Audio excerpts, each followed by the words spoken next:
어린이 주일, 꽃주일을 맞이해서 모든 어린이들에게 품에 안으시고 안수하시고 축복하시던 주님의 은총이 함께 하시기를 축복합니다. 보석처럼 해처럼 별처럼 여러분의 자녀가 빛나시기를 바랍니다. 여러분, 오늘 어린이 주일인데 참 금년은 좀 마음이 무겁게 어린이 주일을 대하기도 했습니다. 우리 교회에서는 이미 주일 학교가 점점 저출산 영향으로 줄어있고 노인 계층이 많아진다고 하는 것은 여러 해 전부터 상식적으로 되어 왔던 일입니다. 그런데 우리 대한민국이 국가적으로 지난 4월에 행정자치부가 인구 통계를 냈습니다. 그게 어린이 숫자보다 노인의 숫자가 많다고 하는 발표를 했습니다. 만 0세에서부터 14세까지 어린이가 686만 명인데 65세 이상이 713만으로 노인이 27만이 더 많은 인구 구조가 됐습니다. 쉽게 말해서 우리나라의 인구 구조가 역피라미드가 통계적으로 됐다는 겁니다. 우리가 밖에 나가면 골목에서 천지백가리로 노는 게 어린애들인데 이제는 노는 게 다 노인이라는 거예요. 눈에 비는 게 노인이라는 거예요. 이 세상이 이렇게 돼버리는 거예요. 급격하게 우리 사회가 바뀌어져 버리는 거예요. 이제 학생들은 뜨문뜨문 비는 거예요. 국민학교 애들은. 지하철 타면 노인들이 쫙 앉아 있습니다. 이제 노인석 없애야 되고 어린이석을 만들어서 우대해야 되고 어린이가 일하면 노인이 벌떡 일어나고 여기 앉으시라. 이렇게 될 세상이 이제 다가와 버린 거예요. 다가와 버린 거예요. 노인석이라는 게 무의미한 거예요. 노인이 천재가 돼버렸는데. 이 통계가 이렇게 나와버린 거예요. 통계가. 어린이보다도 노인이 많아졌다는 거예요. 이것은 우리 사회에 굉장한 패러다임의 변화와 사고와 이런 라이프 스타일의 엄청난 변화를 가져오는 것을 예고하고 있는 겁니다. 그래서 오늘 어린이 주일에 제가 뭘 설교할까 이렇게 마음이 무거운 가운데 언뜻 이게 기도하는 가운데 이런 감격이 떠올랐습니다.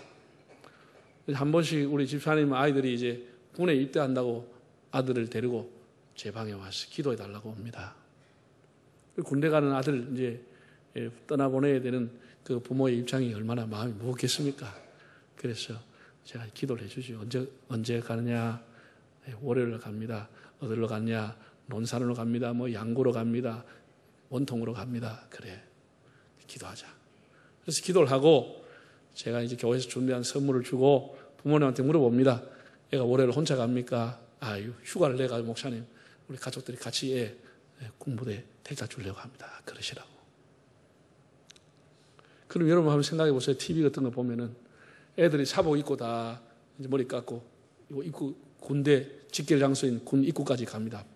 보충대 입구까지 가면은 다 호송하는 사람들이 인솔하는 사람이 와서 줄로 쫙 지어가지고 들어가기 직전에 뭐 하죠? 부모님을 향하여 경애하고 충성하고 들어갑니다. 그러면 보초가 딱 문을 닫아버립니다. 들어갈 수 없습니다.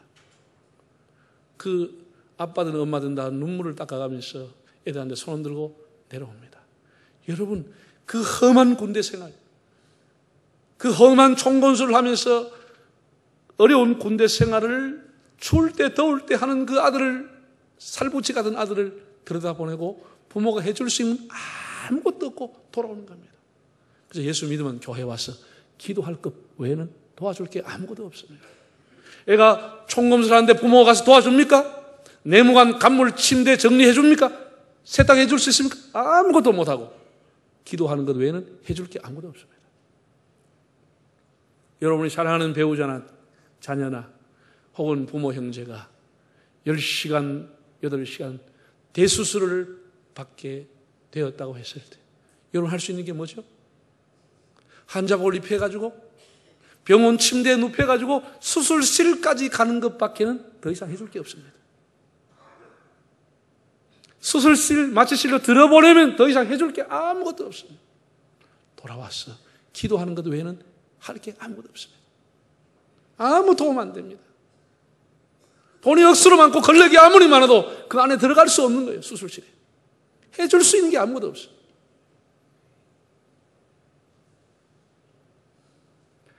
(11월) 금년에 19일이면 수능시험을 칩니다. 해마다 입시 한파가 오고 전국에 60만 가까운 애들이 시험을 칩니다. 막 그 부모들까지 200만, 300만 그 가족들이 막 기도하고 지지하고 응원하고 그날 밥을 싸가지고 애들 막 학교까지 부모들이 태워줍니다. 시험 잘 쳐라 응원하고. 그래서 고사장까지 가서 애들을 정문에 들여보내고 나면은 문이 닫히면 끝나는 겁니다. 가서 이 문제 이렇게 해라 저렇게 해라, 야 더운데 야 옷 벗어라, 이렇게 해줄 수 있는 게 아무것도 없어요. 할 수 있는 게 두 가지 있어요. 하나는 나와가지고 찰떡이나 엿을 정문에 갖다 붙이거나, 아니면 교회 와서 기도하는 것 외에는 아무것도 못 하는 거예요. 아무것도 못 해줘. 아무것도 못 해줘. 자기 스스로 하는 거예요. 스스로 하는 거예요. 군대 생활 스스로 하는 거예요. 병원에 입원도 자기가 어떤 의지와 자기 평소의 건강 이걸 가지고 수술을 받고 나오는 것이지 해줄 수 있는 게 아무것도 없어요. 그걸 내가 하나 더 생각해 봤습니다. 여러분의 연세가 나중에 많아지거나 혹은 여러분이 돌아가시고 나면 여러분 자녀에게 뭐 해줄 수 있겠어요? 나이가 많아 가물가물하다, 아무것도 해줄 게 없어요. 아무것도 부모에게, 자식에게 도움이 안 되고 힘이 안 되고 다 짐이 되는 거예요. 우리가 힘이 있을 때, 살아있을 때, 왕성할 때 뭔가 자녀에게 힘이 되고 가르치고 바르게 해야 되겠는데, 그때 되면 아무것도 해줄 게 없어요.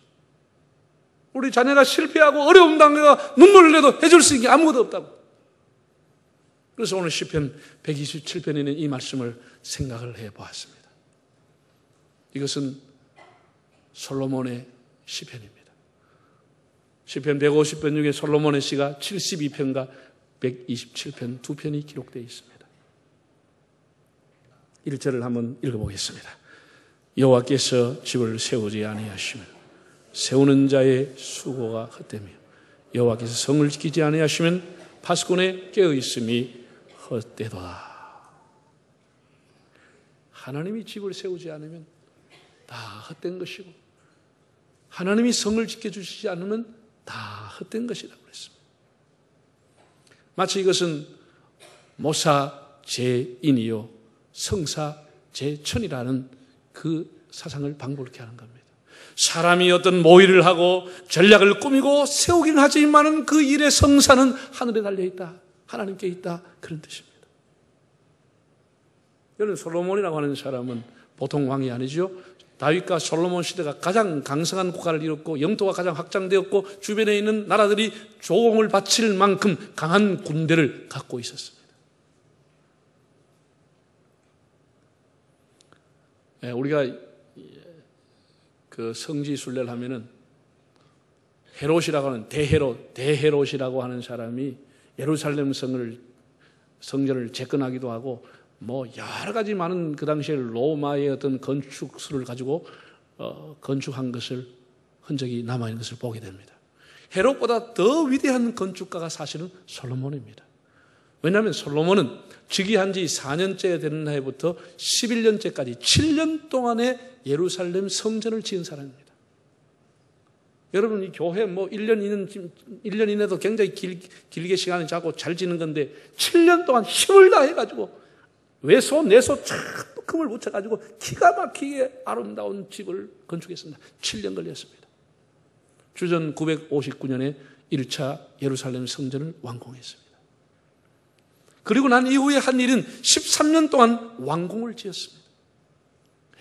그 부와 명예를 가지고 있는 그가 13년 동안 거대한 왕궁을 지었어요.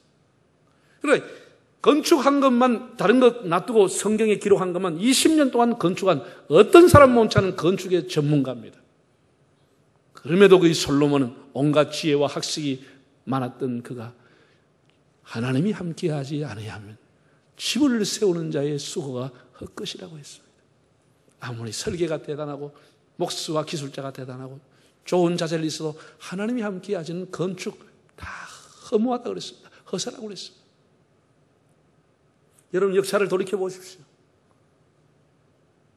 하나님이 함께했을 때 솔로몬의 왕궁, 하나님이 함께했을 때 예루살렘 성전은 세계 사람들의 부러움과 칭송을 받고 솔로몬의 사람들이여 그대들이 이런 집을 세웠습니까? 스바의 여왕이 와서 극찬을 했습니다. 그러나 하나님이 이스라엘을 떠났을 때 그렇게 대단한 예루살렘 성전 다 불탔습니다. 그렇게 13년 동안 지었던 왕궁 잿더미가 다 됐어요. 돌 위에 돌 하나가 남지 않을 만큼 완전히 파괴해버렸어요. 하나님이 함께하지 아니하시면 모든 것이 허사가 되고 만 것입니다.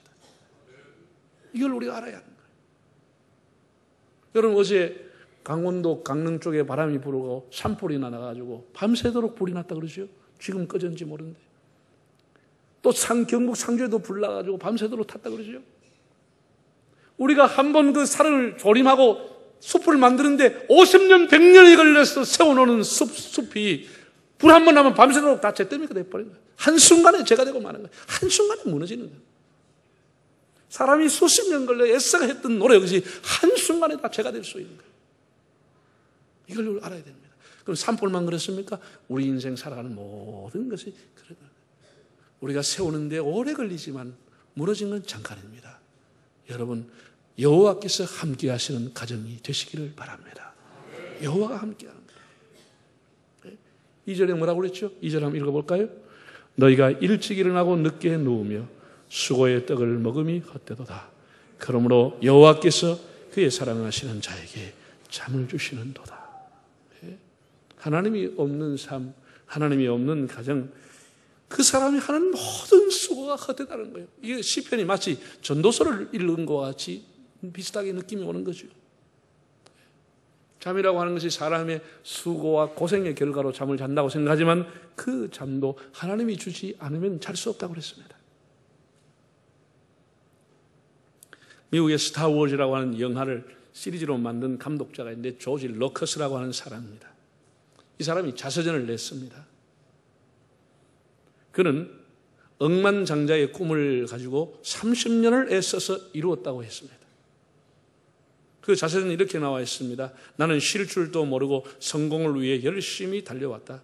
이름을 남기고 무언가를 이루어야겠다고 하는 성공과 성취에 집착하여 불철을 쥐어 뛰었다. 그 결과 나는 억만장자가 되었고 내 인생의 목표를 도달했다. 그러나 그러는 동안 아내와의 관계를 잃었고 자녀를 사랑하는 것도 포기했고 결국 가정이 무너짐으로 내 인생은 비참하게 되었다고 뼈아픈 후회를 기록을 했습니다. 사람이 온갖 수고하고 새벽부터 일어나서 밤늦게까지 뼈 빠지게 노력해도 하나님이 함께하지 않은 것은 그 수고와 투자가 노력과 성취라고 하는 것이 다 허사가 되고 말라고 하는 것을 깨달아야 하는 겁니다. 여기 집을 세운다고 하는 것이 뭐죠? 가문을 세운다는 것이죠. 그냥 단순한 건축이 아니고 가문을 세운다. 하나님은 우리를 높이기도 하고 낮추기도 하고 하나님이 세워주시면 만세반석 위에 세움받는 것입니다. 하나님이 함께 하시면 어떤 사람도 그 가정을, 그 기업을 흔들 수가 없는 겁니다. 하나님이 하시죠. 사람이 하는 건 든든하게 보이지만 다 틈이 있고 한순간에 무너지고 한순간에 새버리는 겁니다. 여러분, 우리가 이번에 모레 선출할 새로운 대통령의 책무 중에 가장 중요한 책무는 국가안전, 국방입니다. 지금 주변에 여러 나라와 갈등을 하고 있잖아요. 그럼 군인이 많고 신무기가 많고 하다못해 핵무기가 들어오든지 핵전술 들어오든지 아니면 사드가 있다고 해서 우리 국방이 튼튼합니까? 그렇지 않습니다. 여러분, 세계에서 사람이 만든 인공 건축물 가운데 가장 걸작이, 가장 큰 그리고 가장 위대한 걸작이 뭔지 아세요? 중국의 만리장성이라고 합니다. 만리장성. 일반 비행기가 아니고 이제 그 우주 비행사들, 멀리 우주 비행사들이 지구를 탈출해서 우주에 갔다가 오면서 지구를 보면은 그 지구에 건축물이 하나만 딱 보이는데 그게 만리장성이라는 거예요. 그냥 동그란 거 하나 있는데 그중에 흔적이 남아있는 게 만리장성이 보인다는 거예요. 그만큼 만리장성이 대단한 겁니다. 예. 진시 황제가 북쪽에서는 흉노족을 막기 위해서 그 당시에 그 만든 건데 길이가 얼마냐? 2,400km입니다. 2,400. 예. 여기서 뭐 서울 가는 거 한 6배 정도. 예.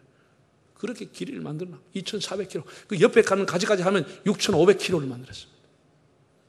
물론 그때 만든 건 아니지만 그 이후에 명나라 때 현재 규모로 거의 완성을 한 겁니다. 그 높이가 8.5m. 8.5m. 저거요. 밑에 폭은 한 7m. 위에 폭이 6m.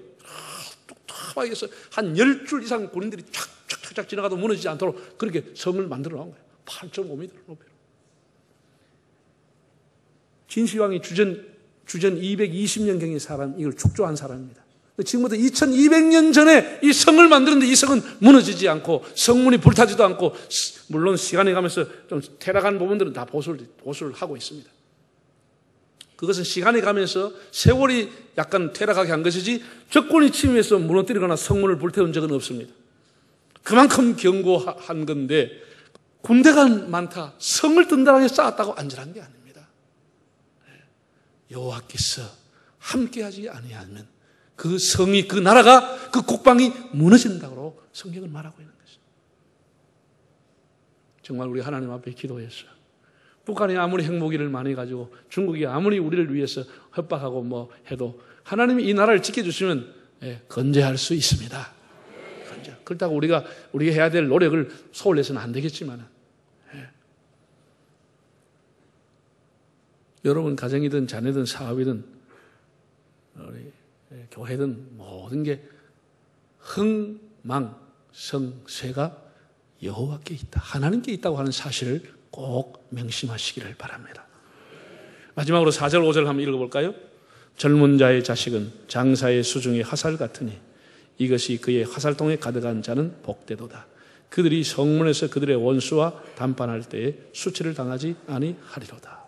자, 젊은 자의 자식은 장사의 수중의 화살과 같다고 그랬어요. 자식은 화살이라고 그랬어요. 자식은 화살이라고 그랬어요. 그 전통 화살통에 그 화살이 가득한 사람이 복이 있다고 그랬어요. 장사, 무사의 수중에 있는 화살, 자녀를 말합니다. 자녀. 자, 그럼 여러분 물어봅시다. 화살이라고 하는 것은 전통에 보관하기 위해서 있는 겁니까? 쏘기 위해서 있는 겁니까? 쏘기 위해 있는 것이죠. 화살이 화살로서의 역할은 전통에 담가놓는 거나 활 시위대에 얹어놓는 것이 그 의미가 아니고, 그것이 날아갈 때 쏘기 위해서 존재하는 겁니다. 쏘는 것은 부모가 쏘는 겁니다. 날아가는 것은 자녀가 날아가는 겁니다. 다시 말해서 여러분의 자녀는 여러분이 어떻게 쏘느냐에 달려서 100m 갈 수 있고 1000m를 갈 수 있고, 여러분이 든든한 화살을 만들어서 1000m 이상 쏘아 올릴 수도 있고, 코앞에 떨어지게 할 수도 있는 것이죠. 눈앞에 떨어지게 할 수도 있고, 발 앞에 떨어지게 할 수도 있는 것이죠. 이게 부모의 역할입니다. 부모의 역할입니다.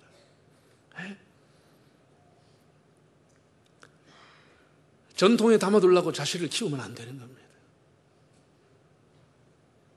예수님께서 결혼에 대해서 이렇게 말씀했습니다. 남자에게 한 말씀입니다. 아내에게 합하여 부모를 떠나라. 아내에게 합하고 부모를 떠나라 그랬어. 결혼은 떠나는 겁니다. 전통과 할 시위를 떠나는 것입니다. 여러분이 장사가 되고 무사가 되고 장군이 되어서 활을 멀리 날려줄 수 있기를 바랍니다. 활을 날려줘요. 내 기준으로 평가, 나같이 살아라 그러면 안 되는 거예요. 뭘 별로 잘 산 것도 없는데. 창세기 보면 유다라고 하는 사람이 자기 며느리 다말과 정말로 입에 담기 부끄러운 일을 한 거예요. 그런데 그 다말을 죽이려고 했을 때 다말이 인장 반지라든지 여러 가지를 내놓았을 하면서 했던 말을 듣고 유다가 뭐라고 한 줄 아세요? 너는 나보다 옳도다. 그래, 나는 그러고 네 말이 옳다. 네 말이 맞다. 여러분, 기성세대가 다 맞는 게 아닙니다. 우리가 아이들도 젊은이들도 우리보다 생각이 더 깊을 수가 있고 더 멀리 볼 수도 있는 겁니다. 그래, 내보다 네가 더 의롭구나. 내 말보다 네 생각이 더 좋구나. 그래, 네 생각대로 한번 해봐라. 이렇게 화살을 멀리 좀 날려줘요. 멀리 날려줘요. 응? 멀리 날려줘요. 격려하고 칭찬하고 멀리 날려주고, 하나님의 영광이라는 관역을 향해서 가까이 떨어질 수 있도록 하나님의 영광을 위해서 쏠 수 있는 그 화살을 만들 수 있으면 우리가 할 일을 다 하는 겁니다. 부모의 역할은 화살을 만드는 겁니다. 그리고 당기는데 어디까지 당기냐? 하나님의 영광이라는 관역을 향해서 당기는 겁니다. 그것이 우리가 할 일인 겁니다. 떠나보내기 전까지 좋은 화살을 우리가 그래서 공부를 시키고 인격을 도야하게 하고 가르치고 그렇게 건면하고 때로는 책망도 하고 멀리 날아갈 수 있는 좋은 튼튼한 화살을 만들기 위해 사는 거 아닙니까? 여러분 보세요. 예? 양궁하면 어디죠? 양궁하면 코리아입니다. 여러분 코리아가 아닙니다 이제. 세계 사람들은 양궁하면 코리아입니다. 정말 양궁에서 우리가 메달, 노메달이 거의 없습니다. 나갔다 가면 가지고 오는 거예요. 완전히 금받칩니다. 거기가 금받칩니다. 희한한 우리나라는 원래 이 활 쏘기에 능한 민족입니다. 여러분 고구려를 세운 주몽이 뭡니까? 활하면 고주몽, 주몽이 아닙니까? 조선을 세운 이성계 활 쏘는 것 이성계를 따라오지는 마세요. 조선의 제일 총신이 누구요? 충무공 이송신. 활하면 충무공입니다. 영화도 못 봤는 거야 이제. 사람이 그냥 써가지고 땡겨도 이게 잘 맞추기 어렵습니다. 이 관역이라는 게 100m 쫙 제대로 못 맞췄습니다. 이게 휙 날아가기 때문에 곡선을 그어가기 때문에 와 백발백중 그리 이순신이 아무나 이 충무공이 되는 게 아니죠. 이게 왜? 옛날부터 우리는 새총을 잘 쏘잖아. 저도 새총 참 도사했습니다. 여러분 오래전에 TV에서 우리나라 중요 무형문화재 47호 궁시창 보유자 유영기 선생이 TV에서 화살을 재현하는 시연을 했습니다. 이 화살을 4대째 이어왔습니다. 이분이 4대째 이어왔습니다. 20살 때부터 외길로 화살을 만드는 거예요. 전통 화살을.